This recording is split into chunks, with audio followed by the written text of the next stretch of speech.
So I've always wanted to be a nurse. From the time I was like 3 years old, I wanted to be a nurse. Anybody else know right away they wanted to be a nurse? Sure. And weren't your parents thrilled? My parents were so excited when I said I wanted to be a nurse. They immediately ran out and bought me one of those little plastic nurses kits. Anybody else have those? They were great. You open them up. There's a stethoscope. You can listen to everything. Of course, it didn't really work.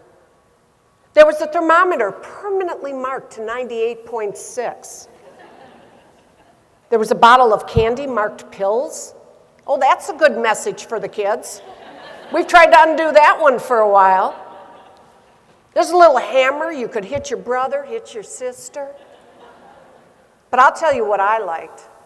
I liked the syringe. I mean, what else do nurses do but give shots, right? That's all we do.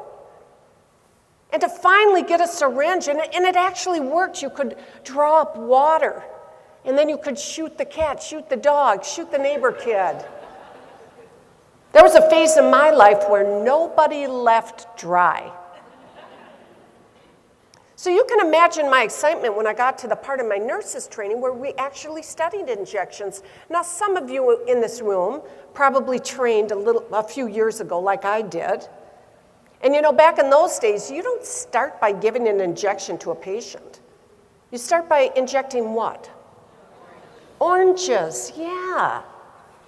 I would practice over and over again on the oranges at my house until they looked like they had scabies. And then, of course, the first injection you give is to each other. This was back in the days of the return demonstration. There's nothing more unnerving than knowing the person giving you the injection, it's the first time they've ever done it.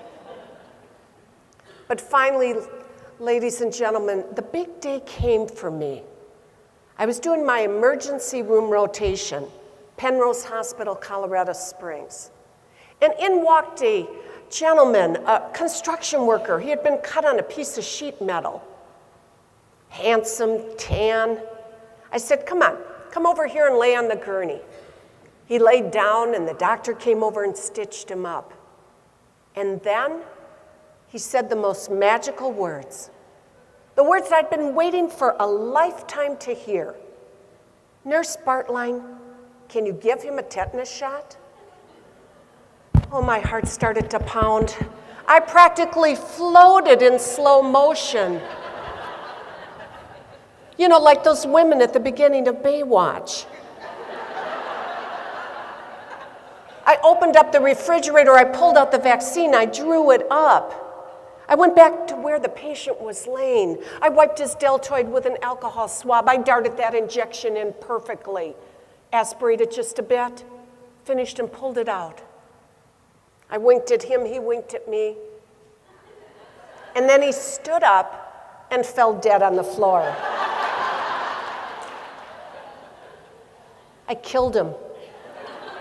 My very first patient, and I killed him. All I could think is, you know what, I'm going to give up on nursing. This is not a good idea.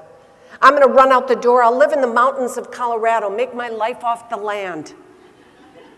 Fortunately for the patient, everybody came running, and they came over and they slowly helped him get up to his feet.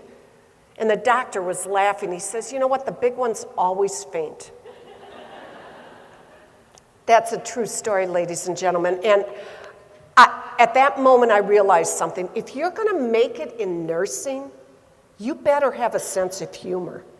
You better be looking at things with a little bit of mirth, or you're just not going to make it.